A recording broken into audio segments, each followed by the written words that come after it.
Well met. Hey, what's going on? And welcome to another episode of Lapis Times. A couple hours ago, we got our information for the event coming up on Friday and the banner coming up on Friday. The banner and event are going to be Type-0. The event name is Academia, and it's running from January 13th through the 26th. So this should overlap with the Ariana Grande collab, provided that does indeed happen on the 19th.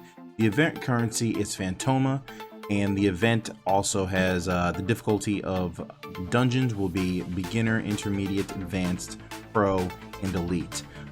Beating the beginner will provide a rare summon ticket. Intermediate 200 Phantoma, advanced is 300, pro is 500, and beating the elite gives you 500 Lapis. The event also has a rare encounter with the double corn. It is going to act much like the metal gods and the metal gigantars in the previous events that had those rare encounters. The encounter can only happen on pro and above, so that would be pro and elite, and it's 3,000 Phantoma for defeating this enemy. The level of difficulty, I didn't pay much attention to the previous times that we had these events, but it does say that carry escape or smoke, which I find a little odd, indicating that these enemies might be a little tougher than the previous enemies we've ran into that are rare encounters, but we'll see. The event also has stuff you can buy for the Mog King, i.e. the Phantoma, and out of the 3 items that I see here, besides the ones that are also going to be sold as materia or consumables, I think the unusual artifact is probably the gem out of those 3. The rest kind of meh.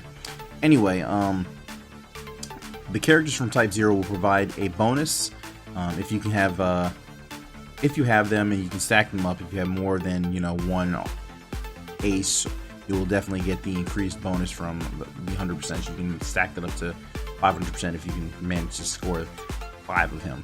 Plus, a friend's unit, you can probably get that up to 600 if you're lucky. So the event, the banner, as we know, is going to be Type-0. We have 4 characters on the event banner right now, and the first one I'm going to talk about is Jack. He is a attacker. Looks like he uses katanas or swords. His TM is Ignorance, which is the same thing as COD's TM. I think it's just I want to say it's 1 limit gauge point higher or something. Either way, it's still trash in my opinion.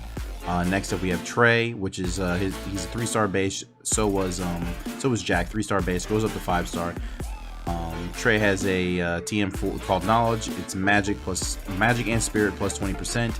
That's actually a pretty decent TM. Sadly, Trey is a archer, and we know how Gumi feels about archers, gunners, monks, and ninjas. They kind of get shit on, and so this is what we get. I don't think he's going to be the best for using, but he will definitely be decent when it comes to his TM, if that's what you want to farm him up for. The next character we have is 7. She is a hybrid character. Her TM is Discernment, which actually takes place of Tillith's TM. It's the same thing essentially. If you couldn't get Tillith or the Brave Frontier banner, you now have a chance to get a materia slotted pretty much status, or a materia slotted ribbon essentially. She is a 4-star character going into 6-star, so she's gonna be a little harder to pull, but if you're lucky you might be able to get a few of her. I think she could be worth pulling. That TM itself is nice because many people didn't get a lot of Tilliths back in the day. Next up we have the big dog on the banner. He's a 5-star base going to 6-star, and that's Ace. His TM is Acceptance, magic plus 30%, MP plus 20%. I think that's a pretty good TM. It's better than Shantoto's, and I know a lot of people were running them or running her. The only problem is he is a 5-star base, so it's going to be kind of hard for people to get this TM. He does seem to be a pretty decent mage. I don't know if he's going to beat out. I'm pretty sure he's not going to beat out Dark Fina, who just came last week. So you can pull him if you really want to. If you're a big fan of the Type-0 banner itself, go right ahead and knock yourself out. But I personally don't think that this banner is really worth pulling on unless you really want those TMs. We also have the Gill Snapper Cave this weekend. Yeah. Anyway, if you like the video, if you want more content like this, please go ahead and give it a thumbs up and go ahead and subscribe. I'll try to push these out whenever we have new banner information or cool little collabs that are announced through Instagram. Anyway, Maki out.